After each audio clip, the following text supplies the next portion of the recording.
저는 간초 여기 저 중국 여기 공산주의 퇴화하고 그냥 40 몇 년도 부저 여기 엄마 아빠 따라서서 부저 믿어서서 2005년도 한국 오셨어요. 시집 오셨어요. 왔다가 10년 동안 그냥 여기 솔직히 옆에 사람은 나한테 좀왜 믿어라 정도해라 사람도 많습니다. 우리 집에도 찾아와서 여기 지도자 아니고 그 천주교 사람도 왔어서 많이 얘기하고 저 준비 여러 사람을 보는 그 권사님도 있지만은 그냥 사람은 그냥 몇 명 사람은 그냥 권사님이지만은 그냥 하나님을 믿어. 다른 데면 술집에 가서 원천 술을 마시고 남자만 오빠 그냥 하고 저 솔직히 그냥 그 사람은 왜 권사님도 그냥 지시할까 그것 때문에 나는 또 믿지 않았어요. 자꾸 나한테 쪽에 가. 나는 또 안 가고 그냥 그때 나는 쪽에 처음에 가는데 그냥 1999년도 2000년대 그때 나 프랑스에 있었어요. 쪽에 가는 거 아니라 프랑스 이쪽에 그냥 2년 그냥 매주 금요일 외국 사람으로 도미하는 거 공짜 밥이 먹고 있었던 그 때문에 쪽에 가봤어요. 그 후에 나 쪽에 안 갔어요. 한국 왔어서 그냥 또 계속 그냥 10년 동안 지내다가 2015년도 저 한국 목사님 만나고 그때 전도하고 저 여기 교회 믿어 시작했어요. 그 믿어 후에 저 지대시 교회에서 3년 동안 그냥 예배 그냥 매주 일요일 빠지 않고 갔습니다. 가서서 그때 주여 부르서 나 놀랬어요. 아니 정신 있는 수 없어. 그냥 놀랄 정도도 아니고 그냥 그 사람은 아니 찍는 이쪽에 조금만 이상하다. 저도 옆에 사람은 또 기도했다가 막 울어요. 아니 나는 그 같은 적 없어요. 그냥 따라가는 거고 여러 사람은 지제시 교회도 사람은 처음에 넘어잖아. 저 그 생각해요. 그 사람은 바보 아니잖아. 왜 여기 시간 내고 여기 와서 기도하는 거고 그 여기만 시간 한 달 후에 3년 동안 하고 저 느낌이 좀 많았어요. 그냥 진짜 옆에 사람은 그냥 옛날에 그 생각 권사님 술 먹고 그 생각하는 좀 다 깨고 그냥 진짜 사람은 열심히 기도하는 만큼 어느 상황도 중의를 쓴적고 저도 많이 해모 받았습니다. 그 후에 당신 외국인 교회 왔습니다. 왔어서 저 외국 사람이지만은 저도 그 느낌이네. 저 외국 사람은 다 다문화 대표도 하고 그 여기 와서 저 외국 사람 때문에 그냥 여기 성경은 있어서 그 느낌이 있어서 그냥 계속 지금까지 왔습니다. 그 여기만 그 여름 때 그 여기 나는 여기 강조 있는 거 뭐 있어네. 어느 때 있어 여기 그냥 여름에 비가 멈춰 왔습니다. 어느 날 저는 차 타고 성문 가고 있습니다. 그 앞에 피 너무 많아서 바람도 너무 많아. 태풍도 불고 피가 왔습니다. 그런데 바로 앞에서 가두소가 쓰러졌습니다. 저 여기 만약에 그 2초만 먼저 가면 나무가 나 차 타고 다치고 저는 또 큰 게 다칠 수 있습니다. 만약에 마귀가 저는 공기하고 차고는 커라고 하지만 하나님께서 저는 지켜 주셨습니다. 하나님. 또 두 번째 저 여기 얼마 전에 저 여기 일을 갔다가 그 2층에서 13개 되거든 너무 다쳤습니다. 그 저 몸이 또 무겁고 다쳤대 머리 딱확 나왔어요. 원천도 놀랬고 아프고 그때 우리 친구 한 명 옆에 있고 또 전도사 한 명 있어. 그 자리에서 바로 나한테 기도해주고 그래 나는 아파 못 일어나는 상태했네. 그 따서 한번 보는데 그 몸이 그냥 무거고 그 요 세대에 내가 때 넘어졌으면 그냥 원천 다쳐서 가겠어요. 하지만 지금은 나는 그냥 여기만 다치지 않습니다. 여기 가벼워 대방성만 있고 아무것도 다치지 않습니다. 하나님은 저는 감사서 보호서 주셨습니다. 할렐루야. 저는 예수님을 믿고 너무너무 행복합니다. 저는 지금까지 어려서 많습니다. 아들도 많이 아프고 저 지금은 경기도 어렵고 저도 상황 어렵습니다.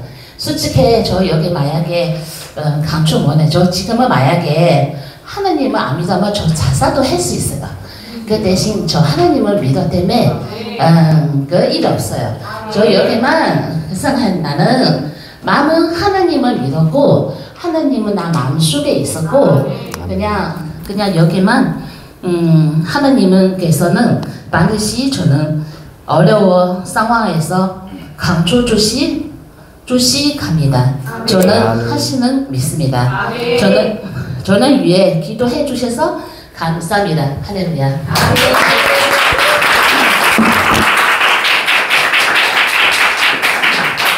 정말 우리 등야평 권사님께서는 가장 FM 우리 크리스찬 하나님을 만나신 너 어려움은 여전히 있으나 그 어려움에 슬퍼하거나 힘들어하지 않고 누가 모르시는 분이 등야평 권사님 보면 누가 지금 힘든 상황 속에 있다고 생각을 하겠어요. 항상 밝으시고 남 도와주시고 우리 뭐 교회 행사도 그렇고 우리 시민단체 행사 때 있으면 우리 등야평 권사님이 완전히 살림꾼이십니다. 다 아세요, 다 아세요. 그리고 또 우리 권사님께서는 또 우리 교회에서 가장 높으신 분 아닙니까? 우리 김무기 목사님과 원로 목사님께 반말을 하시는 유일하신 저한테도 반말하시고 왔어? 우리는 예수님 안에 있기 때문에 우리 교회는 가족과 똑같습니다. 우리 천국에서 예수 믿는 사람들이 아버지를 모시고 예수 그리스도와 함께 한 가족으로 사는 거예요. 너무 좋을 거예요. 이 땅에서 우리 가족과 교회가 천국을 경험할 수 있는 곳입니다. 오늘 간증, 은혜로운 간증 정말 감사드리고요. 기도하겠습니다. 하나님 감사합니다. 이제 말씀을 듣겠습니다. 종이 입술에 기름을 부으시고 이 시간 성령께서 증거하시고자 하는 말씀을 가감없이 전하게 하옵소서. 이 말씀이 권세 있는 새 교훈이 되어서 이 말씀을 듣고 아멘 할 때에 듣는 모든 심령 가운데에 하나님의 생명이 가득 차게 하시고 모든 악한 것들이 다 떠나가게 하시고 모든 묶인 문제들이 풀려나가게 하옵소서. 예수님의 이름으로 감사하며 기도 올리옵나이다. 아멘. 믿음의 선포는 기적이 일어납니다. 우리 다 함께 주는 그리스도시요 믿음으로 선포하겠어요? 시작. 주는 그리스도시요 살아계신 하나님의 아들이십니다. 나는 예수 믿고 죄와 사망에서 구원받았습니다. 나는 예수 믿고 의롭다 하심을 받았습니다. 나는 예수 믿고 죄와 사망의 법에서 해방되었습니다. 나는 예수 믿고 하나님의 자녀가 되었습니다. 나는 예수 믿고 새 사람이 되었습니다. 나는 예수 믿고 하늘나라 시민이 되었습니다. 나는 예수 믿고 새하늘과 새 땅의 상속자가 되었습니다. 할렐루야! 아멘. 출애굽기 1장 15절에서 17절 말씀을 본문으로 법과 양심과 하나님의 말씀이라는 제목으로 하나님 말씀을 전하도록 하겠습니다. 우리가 인생 살면서 법정에 서고 재판받는 일을 겪는 것은 쉽지 않죠. 그런 일이 생겨서 법정에 선다는 것은 참 두렵고 떨리는 일입니다. 특별히 내가 고소한 원고가 아니라 피고의 입장이라면 판사가 어떤 판결을 내리느냐에 따라서 우리의 운명이 달라지는 거죠. 판사는 법에 근거하여 판결을 내립니다. 법에 근거하여. 그리고 이 세상에는 세 가지의 법이 있어요. 이 땅에 존재하는 법, 양심. 법보다 더 뛰어난 법, 그게 양심과 도덕의 법입니다. 그래서 이 땅의 법으로는 양심과 도덕을 다 걸러낼 수는 없죠. 이제 막 갓 20살 된 친구가 막 외제차를 몰고 다니면서 어르신들 막 무시하면서 그렇게 온갖 추태를 부린다고 구속시킬 수는 없어요. 그래서 옛날에 막 오렌지족, 뭐 낑깡족 막 이런 게 있었잖아요. 부모님들이 물려주신 그 부유한 환경을 철없는 자녀들이 막 그렇게 누리기만 할 줄 알고, 그런데 그들이 딱 봐도 아유 혀가 차져요. 요게 심판입니다. 요게. 왜냐하면 우리 하박국 선지자에 보면 하박국서에 하나님이 바벨론을 심판하실 건데 심판하는 근거와 법이 뭐냐면요, 바벨론에게 압제당한 사람들이 그들을 조롱하는 노래를 지어서 부를 건데 그게 심판하는 근거가 된대요. 여러분, 심판은 법으로 하는 거잖아요. 바벨론이 수많은 나라를 압제하고 고통을 주는 바람에 사람들이 그 바벨론을 조롱하는 노래를 막 지어서 부른단 말이에요. 어서 망하라고. 그게 바벨론을 심판하는 근거와 법이 된다는 거예요. 그래서 하나님께서는 이 세상에 있는 법을 주셨어요. 그래서 우리가 법을 어기면 벌금도 내고 감옥도 갑니다. 그런데 양심과 도덕은 세상의 법으로는 거를 수가 없어요. 그러나 반드시 양심과 도덕이 기준이 되어서 하나님은 또 우리를 책망하시고 심판하실 수 있다는 겁니다.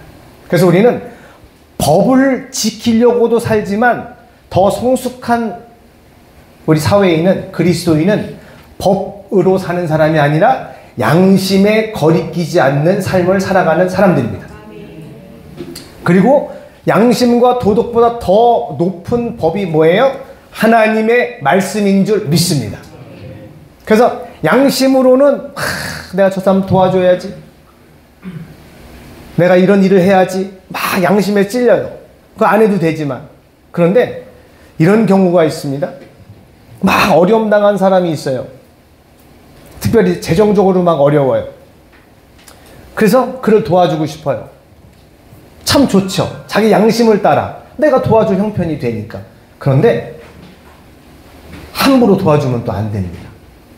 하나님께서 그의 삶을 이끄신다는 것을 우리가 믿는다면 우리의 작은 행동 하나하나에 반드시 하나님께 기도하고 하나님의 뜻을 따라야 합니다.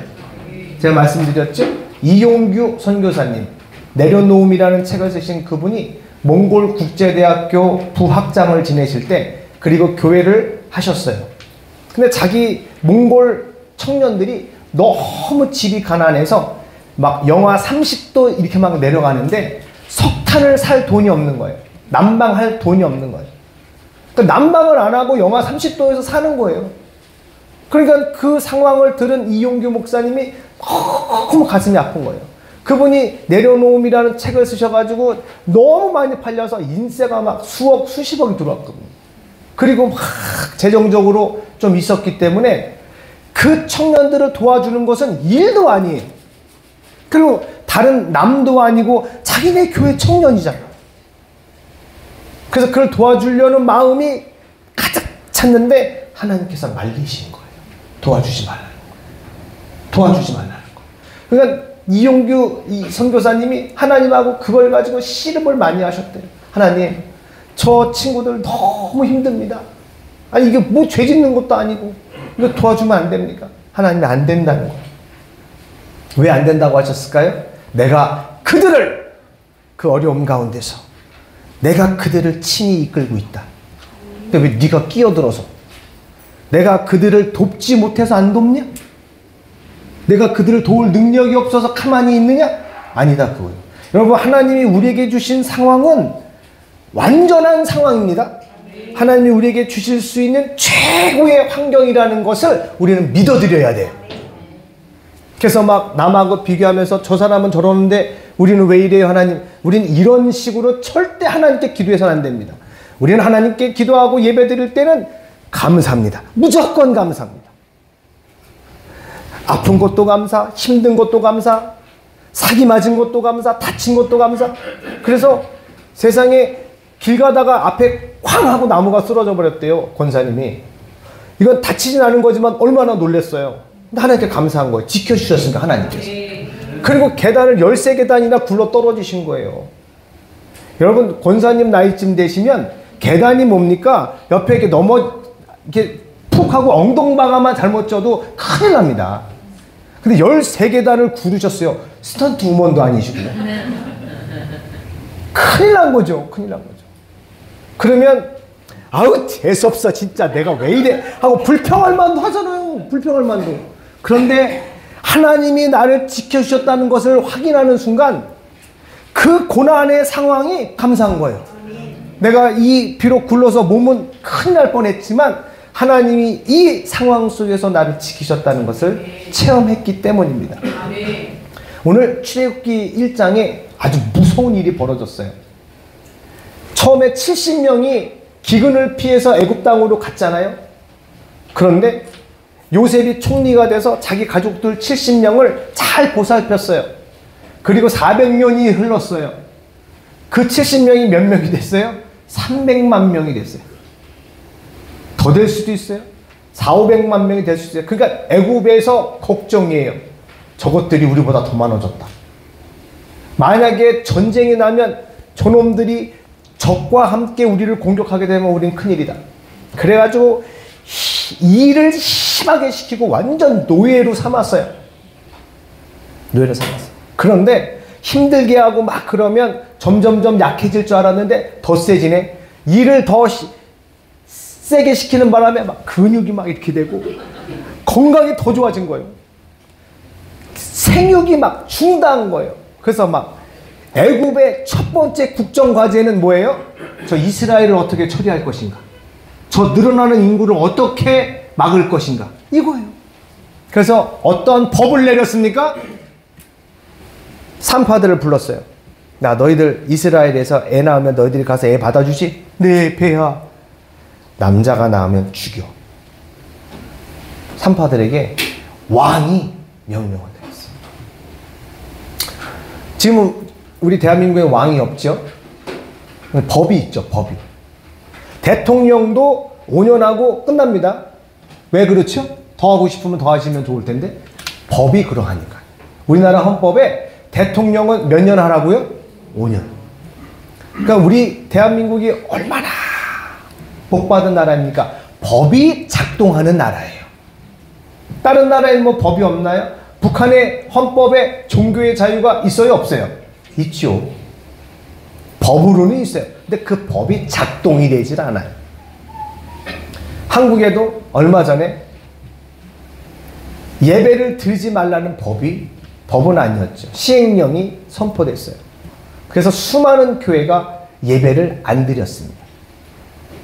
지금 줌이라고 하는 형태로 인터넷으로 예배를 드리는 기술이 생겨서 그나마 영상 예배라는 걸 드렸는데 만약에 영상 장치가 없고 현장 예배를 드리지 말라고 하게 한 그 법이 선포가 되면 우리는 어떻게 할까요? 고민해 볼 일입니다. 그리고 그러한 상황은 언제든지 올 수 있어요. 애굽에서 우리 산파들을 불러다가 남자가 나오면 죽이래요. 그리고 이제 또 갔겠죠. 뭐 하도 여기저기서 애 낳는다는 소식이 많으니까 산파들이 바쁩니다. 근데 딱 갔는데 사내가 태어났네. 어떻게? 법대로 하려면 어떻게 돼? 법대로 하려면 죽여야죠. 안 죽였어요. 안 죽인 이유가 뭡니까? 하나님을 두려워해서. 다른 이유가 아니에요. 아우 내가 저 전주댁 나랑 친한데 전주댁이 어떡하지? 저 아들 잘생겼는데 내가 친한 사람이 낳은 아들이어서 살린 게 아니고 하나님을 두려워했기 때문에 살렸어요. 근데 하나님을 두려워해서 남자아이를 살렸는데 그건 지금 뭘 어긴 거예요? 법을 어긴 거예요. 왕의 명령을 어긴 거예요. 그러니까 자꾸 남자애들이 더 태어나니까 산파들 싹 소원했죠. 너희들 장난하냐 지금? 남자애들 낳으려면 죽이랬지. 그때 산파들이 할렐루야 주님 뭐라고 대답합니까? 주여 주여. 기도 얼마나 했겠어요. 그래서 하나님이 주신 지혜인지 아니면 어떻게 하겠어요? 또 그 상황에 따르는 이유를 말해야 될 거 아니에요. 그래서 뭐라고 얘기합니까? 폐하 히브리 여인들은 얼마나 강한지 제가 연락받고 가는데 벌써 낳았던데요. 제가 애를 받을 때 남자애가 나오면 제가 죽일 텐데 왕의 명령 따라. 그런데 저는 가기도 전에 애를 낳아버렸어요. 그러니까 왕이 야 거기까지 생각 못했다 내가. 그래가지고 그 법을 보완하기 위해서 어떤 명령을 내립니까? 그냥 남자아이 낳으면 강물에 던져버리라고 그래요.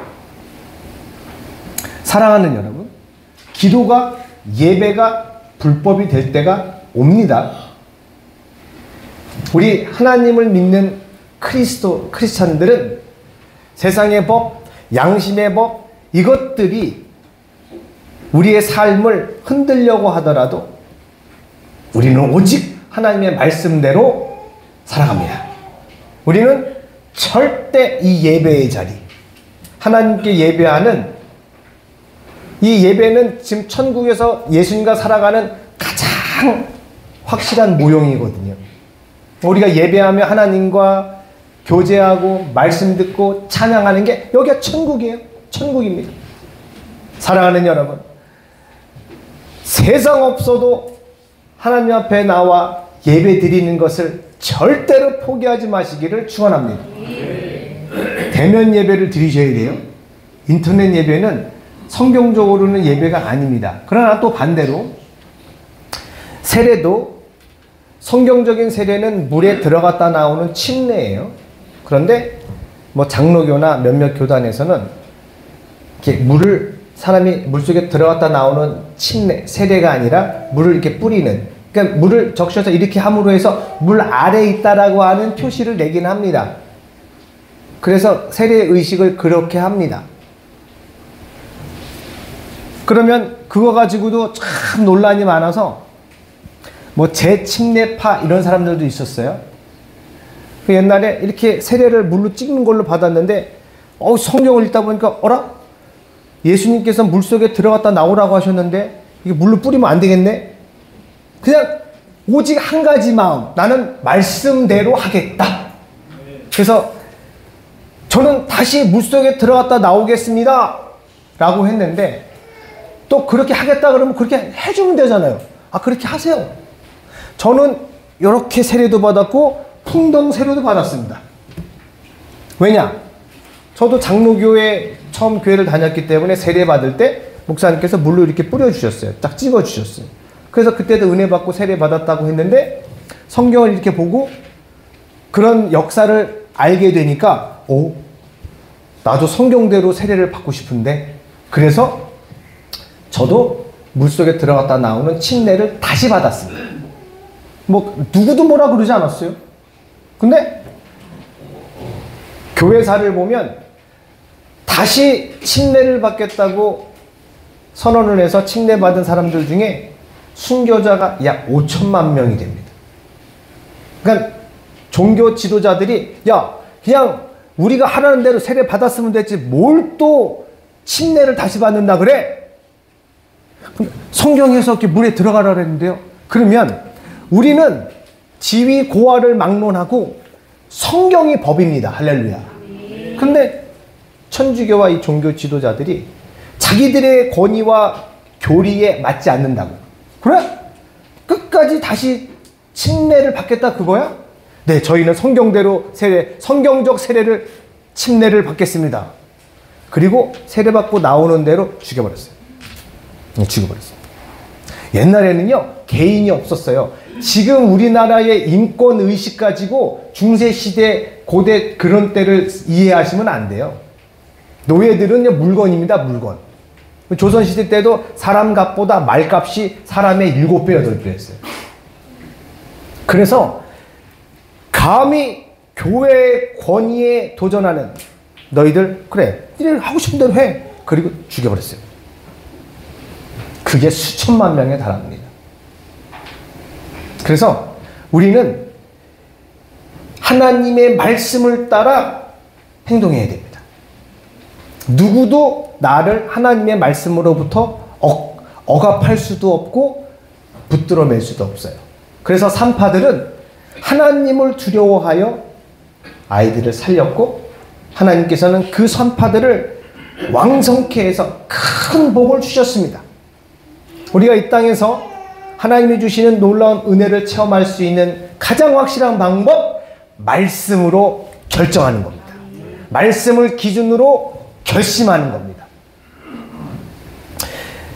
첫 번째, 하나님을 의식하여 왕의 명령과 법을 어긴 산파들 얘기를 말씀드렸죠.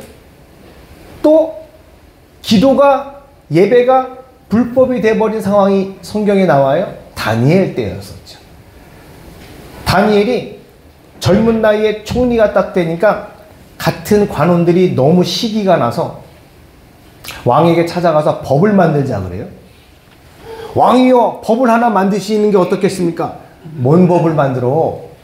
앞으로 오직 왕에게만 기도하는 법을 만드시죠. 한 달 동안만. 왜 나한테만 해? 왕이 최고 아닙니까? 왕은 모든 신에 뛰어난 최고 아닙니까? 왕에게만 기도하게 하고 다른 신에게 기도하면 사자굴에 던지는 법을 하나 만드시죠. 왕이 가만히 들어보니까 이것들이 갑자기 나를 왜 이렇게 높이지? 이상하네 이것들. 근데 내용을 보니까 왕을 높이는 법이니까 왕이 그래 하자. 그리고 왕이 어인을 확 찍어줬단 말이에요. 법이 돼버렸어요. 다음날 그 법을 어겼다고 고소가 들어옵니다. 누가 고소당했어요? 다니엘. 왕이요, 다니엘이 법을 어겼습니다. 왕이 그때 탁 알아차렸죠. 근데 다니엘은 그때 직책이 뭐였습니까? 총리였어요. 세상에 법을 누가 제일 잘 준행해야 되겠어요? 총리 아니겠어요? 근데 다니엘은 그 법이 왜 제정되었는지도 알고 있었고, 그럼에도 그는 하던 대로 하루 3번씩 기도했어요. 걸리면 어떻게 될까요? 사자굴에 던져지는 거예요. 그러면 기도는 해야 되겠고, 법이 선포되었으니 법을 또 어기면 안 되고, 자기는 공무원이고 총리니까. 그러면 일단 퇴근하고 집에 가서 오중 잠금 장치를 가둔 다음에 쪽방에서 몰래 기도해야지, 이렇게 생각할 수도 있는데 창문 열어놓고 기도했어요. 하던 대로. 왜? 다니엘에게 있어서는 하나님의 말씀을 지키는 게 그의 인생의 가장 중요한 것이었기 때문에 그래요. 그리고 법대로 이제 사자굴에 들어왔지만 다니엘이 그날 밤은 따뜻한 사자털에서 포근하게 잠을 잤죠. 사자가 그를 물지 않았어요. 여러분, 사자굴에 던져질 때 그 사자는요, 일주일 이상 굶깁니다. 그래서 사람이 들어갔을 때 다 잡아먹게 하려고. 그래서 왕이 밤새 잠을 안 잤어요. 다니엘을 너무 믿고 다니엘을 너무 아꼈거든요. 그래서 저것들이 다니엘을 모함하여 이런 법을 나한테 만들자 그랬구나. 분하지만 왕도 법을 어길 수가 없거든요. 그러니까 사자굴에 던져놓고 왕이 밤새 밥도 안 먹고 금식하며 다니엘 어찌하면 좀. 다음날 날이 새자마자 사자굴로 뛰어들어가서 왕이 외칩니다. 너가 섬기는 하나님의 너를 지키셨느냐? 사자굴을 딱 보니 편안하게 다니엘은 잠자고 있었습니다. 그래서 왕이 다니엘이 하나님을 찬양하라. 그리고 다니엘을 모함한 저놈들을 사자굴에 던져라. 그래서 사자굴에 던졌더니 그들이 땅에 닿기도 전에 사자들이 뼈를 다 으서버려뜨렸다라고 얘기하고 있습니다. 사자가 꽉 물고 던지고 저쪽에서 꽉 물고 던지고. 사자가 그렇게 무서운 거예요. 여러분, 사자굴에 들어가도 사망의 음침한 골짜기를 걷는 것 같이 어려워도 하나님의 말씀을 붙잡으시기를 축원합니다. 어둠이 짙을수록 우리 하나님의 사랑과 하나님이 주시는 은혜는 가득 넘쳐납니다. 다니엘 6장 10절 말씀을 함께 합독할게요. 시작.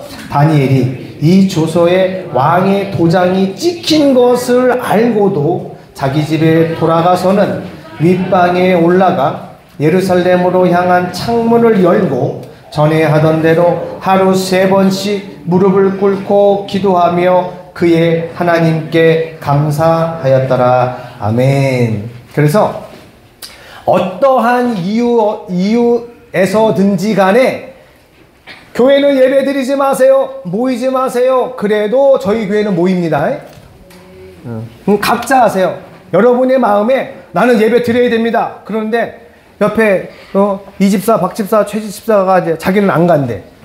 절대 그분들한테 뭐라고 하지 마세요. 절대 뭐라고 하지 마세요. 권할 수는 있어요. 그럼 하나님이 성령께서 혹시 책망하라 하시면 책망할 수도 있어요. 그러나 각자의 신앙을 놔두세요. 여러분의 그 믿음이 하나님 앞에 온전히 서게 되시기를 축원합니다. 그래서 두 번째, 세상의 권세 앞에서 하나님의 말씀을 따라 순종한 제자들도요, 사도행전 3장에 안진뱅이를 일으킨 다음에 아주 예루살렘에 소동이 나버렸어요. 그래서 대제사장 또 권력가들이 그들 불러다가 도대체 어떻게 된 일이냐 계속 신문을 하는 거예요. 막 이 말 들어보고 저 말 들어보고 증인 불러다가 야 너 맞아? 예, 저는 안진뱅이 그지였는데요. 저분이 기도하고 예수 이름으로 일어나라고 일어나시오. 할렐루야. 그러니까 미치겠는 거예요. 왜? 예수 이름, 그 예수는 자기들이 십자가에 못 박아 죽인 죄인이잖아요. 그럼 이제 십자가에다가 예수님을 못 박은 이유가 사람들이 십자가에서 죽었다 그러면 저주받은 자이기 때문에 생각하기도 싫을 끔찍한 사건이어서 예수님을 빨리 잊어버리게 하려고 십자가에다가 죽여버렸단 말이에요. 사람들이 끔찍해서 생각조차 하지 않도록. 그런데 그 이름으로 지금 안진뱅이가 일어났단 말이에요. 그래서 안 되겠다. 앞으로 절대 예수 이름으로는 아무것도 하지 마! 라고 하는데 제자들이 담대하게 예수님 잡히실 적엔 다 도망갔던 겁쟁이 제자들이 이제는 내가 하나님 앞에서 당신들 말을 듣는 게 옳은지 하나님의 말씀을 듣는 게 옳은지 당신들 판단해 보시오. 그러면 바리새인들 그 관리들도 하나님 다 믿는 사람들이잖아요. 사람 말 들어야 돼요? 하나님 말씀 들어야 돼요? 당연히 하나님 말씀 들어야죠. 이러한 제자들의 믿음, 이 믿음이 여러분에게 가득 차게 되시기를 축원합니다. 반드시 우리의 삶에 갈등의 순간들이 반드시 옵니다.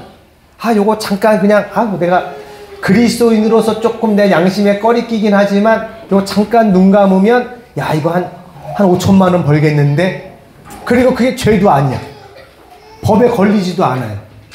그러면 얼마나 우리가 마음에 헷갈리고 유혹을 받겠습니까? 그럴 때 우리의 판단의 기준은 하나님의 말씀, 하나님과 나와의 관계가 여러분의 판단의 기준이 되시기를 축원합니다. 우리 천천히 사도행전 4장 17절부터 20절까지를 읽어볼게요. 시작. 이것이 민간에 더 퍼지지 못하게 그들을 위협하여 이후에는 이 이름으로 아무에게도 말하지 말게 하자 하고 그들을 불러 경고하여 도무지 예수의 이름으로 말하지도 말고 가르치지도 말라 하니 19절 베드로와 요한이 대답하여 이르되 하나님 앞에서 너희의 말을 듣는 것이 하나님의 말씀을 듣는 것보다 옳은가 판단하라. 우리는 보고 들은 것을 말하지 아니할 수 없다 하니 이 제자들의 믿음이 저와 여러분에게 가득하게 되시기를 축원합니다. 우리가 정말 좋은 물건 싸게만 사도 얼마나 동네방네 자랑하고 다녀요. 저기 가보라고. 저기 지금 무 하나에 500원에 판다고. 그러면 아줌마들 장바구니 들고 막 러쉬를 벌여. 그것도 뭐 이렇게 오늘까지래 이래버리면 그냥 하던 일 다 팽겨치고. 여러분 예수님을 자랑하시기를 축원합니다. 이 예수님이 어떤 분이에요? 한 영혼을 지옥에서 천국으로 보낼 놀라운 이 영광의 이름 예수. 사람들이 우리가 예수 전하면 그들이 어이구 감사해요 이럽니까? 안 그럽니다. 그들은 어둠 속에 쩔어 살아가지고 예수님 이 생명 진짜 이 생명에 대하여 어색해요. 어색해요. 담배 여러분 펴야 됩니까? 끊어야 됩니까? 끊어야 되죠. 근데 담배를 오래 태워보세요. 우리 몸에 니코틴이 꽉 차가지고 담배를 안 피면 미치겠어요.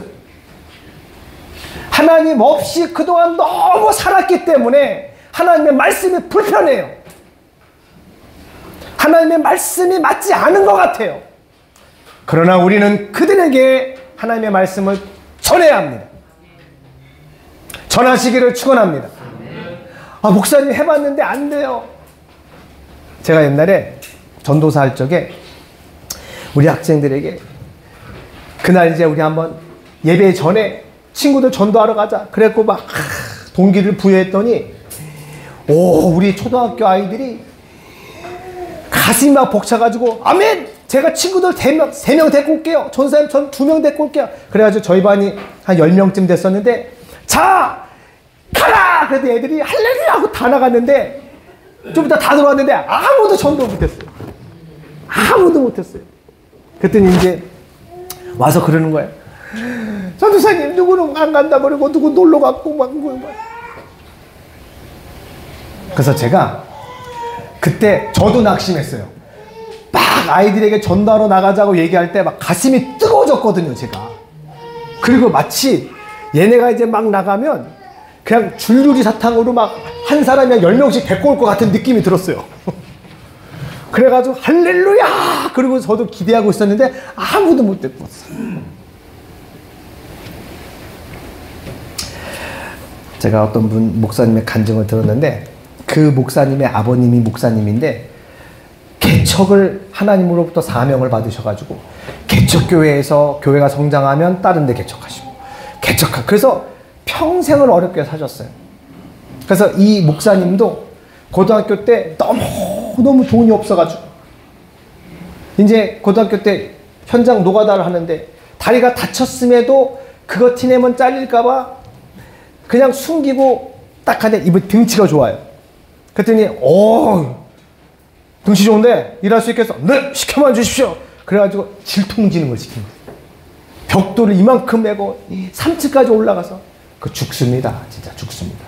그래가지고 그날 그 당시 일당 45,000원을 딱 붙잡고 집에 가야 되는데 버스 정거장 5정거장인데 버스 타는 차비가 아까운 거예요. 다리는 막 힘들고 접질려서 걷지도 못하겠고 자기 처지가 너무너무 한탄스러워서 퍽 주저앉고 막 울었대요. 하나님. 그때 하나님께 막 부르짖었대요. 하나님 이게 뭐예요? 이게 뭐예요? 근데 이 친구가 고등학교 때 처음 하나님의 음성을 들어요. 내가 너와 함께한다. 내가 너를 항상 보고 있다. 여러분 하나님의 음성을 들으면요 모든 문제가 다 사라져버립니다. 그러니까 이 땅의 기준으로 해결되는 게 아니에요. 문제가 그대로 있는데 하나님의 음성을 듣잖아요. 문제가 더 이상 문제가 아니에요. 담대함이 확 생기는데 여러분 하나님의 음성을 들으시기를 축원합니다. 그러다 꼭 이렇게 막 귀를 듣는 그런 거가 아니라 우리가 하나님을 찾고 찾으면 반드시 하나님을 만나게 돼요. 하나님의 음성을 반드시 듣게 돼요. 그 하나님을 경험하시게 되면 제가 오늘 칼럼에 하나님을 만나는 방법에 대해서 썼어요. 하나님을 경험하시면 어떤 어려움을 여러분이 겪고 있으셔도 그것을 넉넉히 이겨내시게 될 겁니다. 자, 법에 대해 얘기했어요. 그리고 오직 우리가 지킬 법은 하나님의 말씀. 우리는 그 법을 지키면서 사는 사람들이에요. 그렇다고 양심의 법이나 세상 법을 무시하느냐? 충돌했을 때 우리는 세상에서 왕따당하거나 피해를 각오하고 하나님의 말씀을 선택하는 거지만 평상시에는요 우리 하나님의 말씀대로 사는 사람은 양심의 법도 지키고 세상 법도 너무 잘 지켜야 되는 거예요. 왜? 우리는 더 수준 높은 사람들이니까요. 자, 법과 양심보다 더 뛰어난 법이 하나님의 법, 말씀이라고 했는데요. 세 번째로 우리가 순종해야 할 하나님의 법은 뭐냐면 사랑입니다. 사랑이 여러분 법입니다. 법. 사랑은 그냥 감정 그 정도 차원이 아니에요. 법이에요. 법. 그런데 이 법이 너무 오묘하고 신비한 게 강제성이 있는 법이 아니라 자발적인 법이에요. 죄를 지은 우리 인간을 하나님이 보실 때 그냥 놔둘 수가 없어요. 그냥 놔두면 지옥 가니까. 근데 그걸 어떻게 해결해야 돼요? 죄값을 치러야 돼요. 죄값을 치러 죄 없는 자가 대신 죽어 저 죄값을 담당해야 될 텐데 죄 없는 자가 누가 있네? 다 죄인인데. 그래서 하나님이 선택한 선택이 뭡니까? 하나님이 인간이 되어 오셔서 자기가 죽어버리는 거예요. 이게 무슨 한때 그냥 감정적 불장난입니까? 그냥 안쓰러운 동정심에 그냥 해버린 거예요? 아닙니다. 사랑 때문인 줄 믿습니다. 근데 그 사랑이 법이에요. 왜? 예수님이 아까 요한복음 13장에 새 계명을 너에게 준다. 계명은 법입니다. 하나님이 제자들에게 새로운 법을 선포하신 거예요. 바로가 산파들에게 내가 너희들에게 명령을 내린다. 왕의 명령은 법이죠. 너희가 아이 받으러 갈 때 남자가 나오면 죽여. 그 권위 이상으로 하나님이신 예수님이 제자들에게 새로운 계명을 주셨어요. 사랑해라. 사랑 안 한다고 해서 뭔 일 생깁니까? 사랑 안 해도요. 세상 법에 걸리지 않고요. 양심에 거리낄 게 없을 수도 있어요. 어제 저녁에 또 해프닝이 하나 있었어요. 우리 임마누엘 형제가 열심히 서울에서 일을 합니다. 그래서 이제 드디어 이제 당진으로 간다. 그래서 이제 당진으로 가고 있다면서 전철 안에서 저한테 전화를 걸었어요. 전화. 목사님 봤어. I'm someway 막 그러면서 이제 강남 고속버스 터미널 센트럴시티에서 이제 당진 오는 버스를 탁 타려고 그냥 탁 갔는데 버스가 다 매진이네. 그래서 이제 당황해가지고 큰일 났다. 이거 어떡하면 좋아.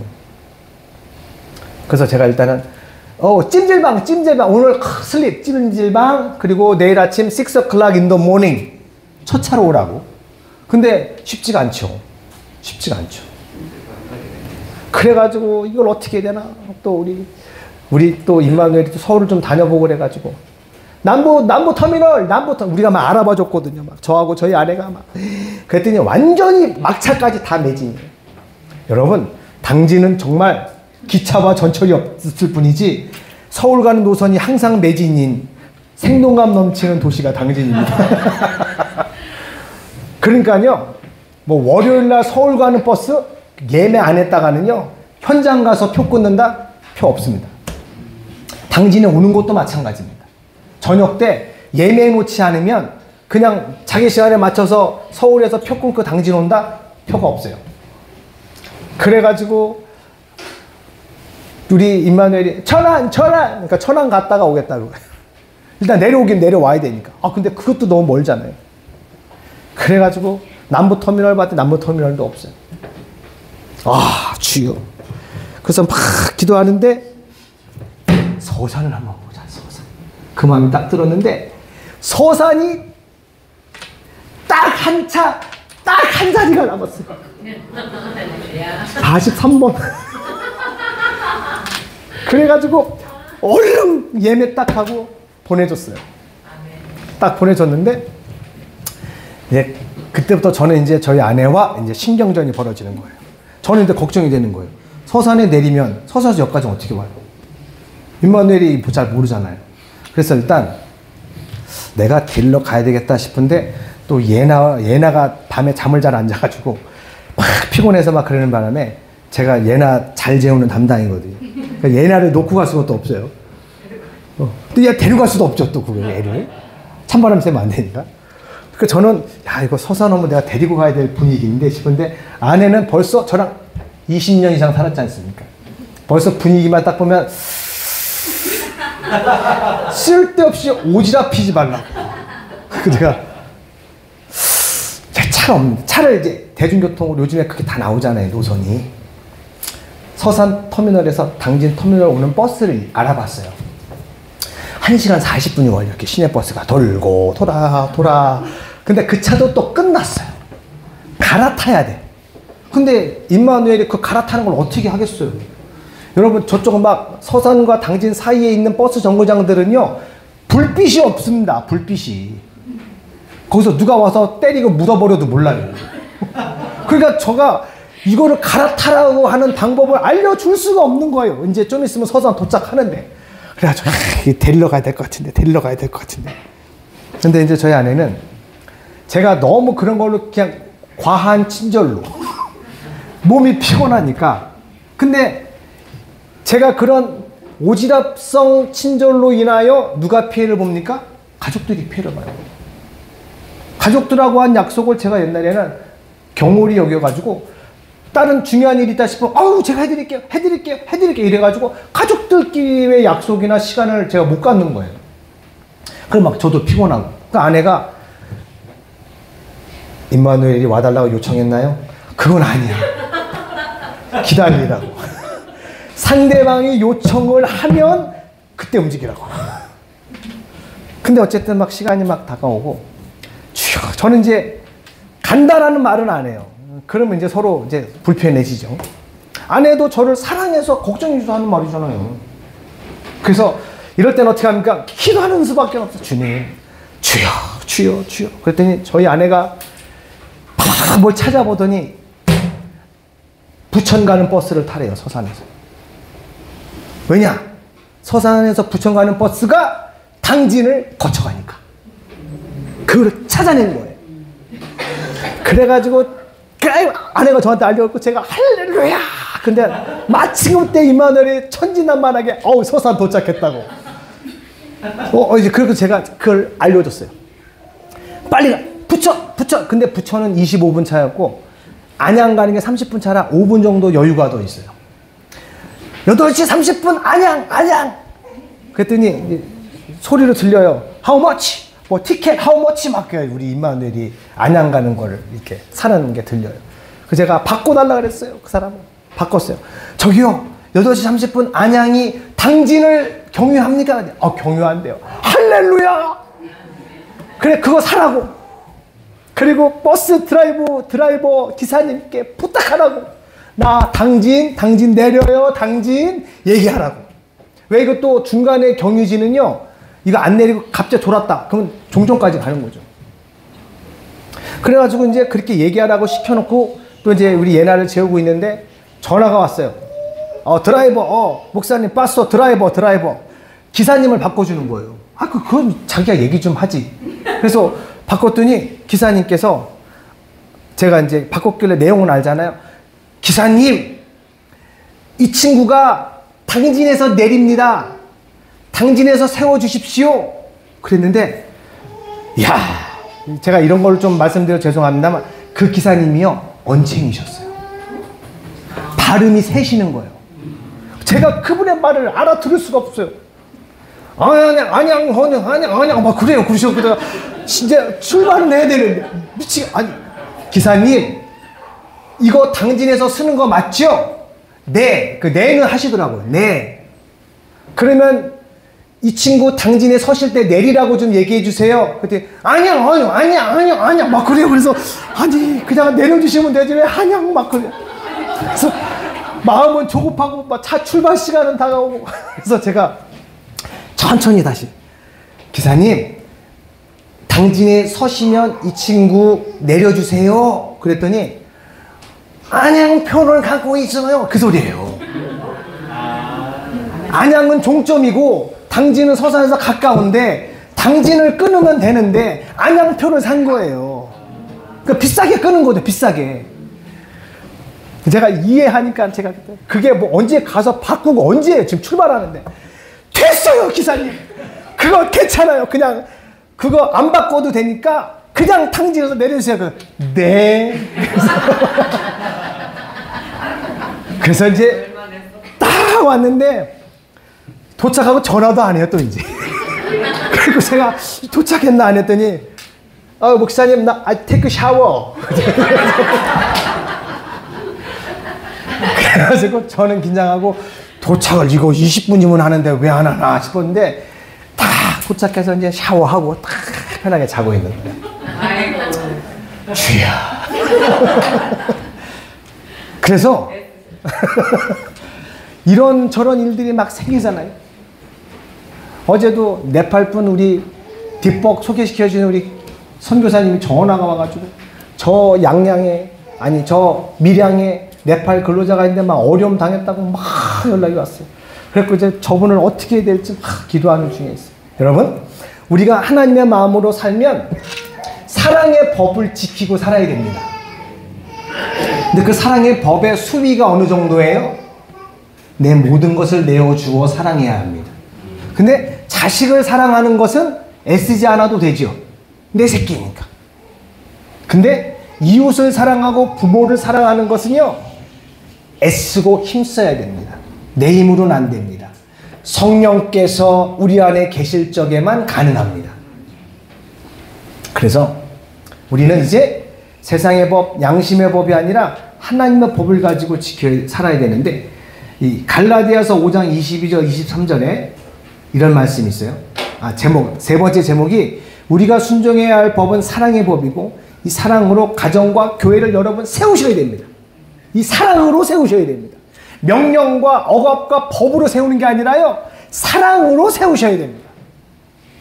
갈라디아서 5장 22절, 23절 읽어볼게요. 시작. 오직 성령의 열매는 사랑과 희락과 화평과 오래 참음과 자비와 양선과 충성과 온유와 절제니 이 같은 것을 금지할 법이 없느니라. 그러니까 위의 것들도 법이라는 소리예요. 사랑, 하나님을 너무 사랑해요.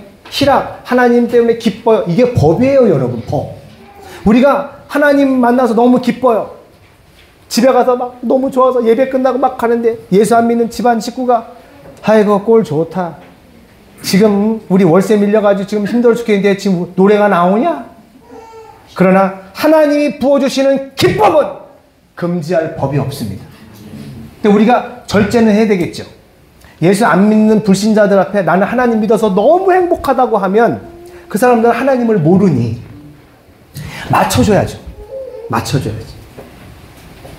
성령의 열매는 하나님이 주시는 은혜요. 이것은 천국에서 살아가는 법입니다. 천국에 가기 전에 우리는 성령으로 이 열매들이 나타나요.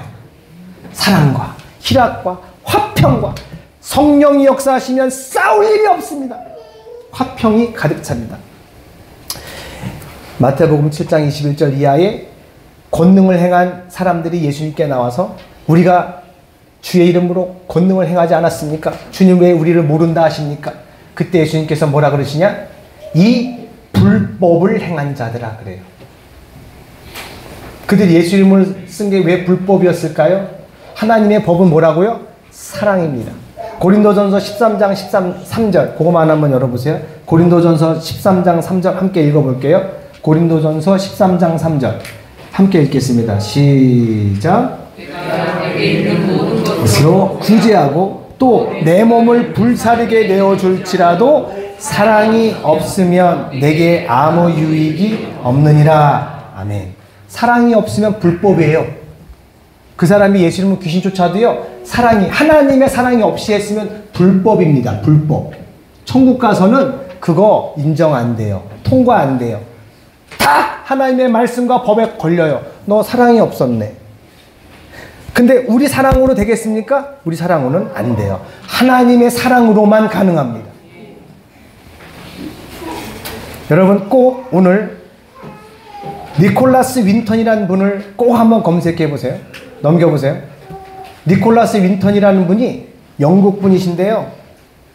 이분이 영국 그냥 직장 다니던 분인데 자기 친구가 체코에서 일을 하는데 1937년도 나치가 독일이 체코를 점령해서 유대인들을 막 수용소에 가두고 너무너무 힘들게 한다니까 와서 좀 도와달라고. 그래서 친구의 말을 듣고 체코에 가서 현장을 봤는데 너무너무 불쌍한 거예요.